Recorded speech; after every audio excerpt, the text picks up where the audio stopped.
Tatakbo raw bilang senador ang mag-amang Duterte na sina dating Pangulong Rodrigo Duterte, Baste at Paulo Duterte.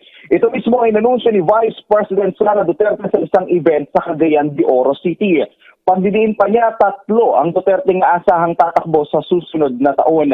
Habang pinagpaplanuhan na rin aniya na tumakbo si Davao City Mayor Baste Duterte sa pagkapangulo sa susunod na national election sa 2028.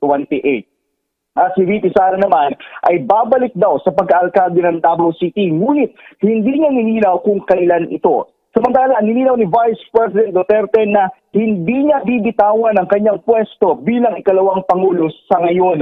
Sa kabilang banda, pinabulaanan din ni VP Sara ang sinabi ni dating presidential spokesperson Harry Roque na siya ang bagong maging leader ng oposisyon.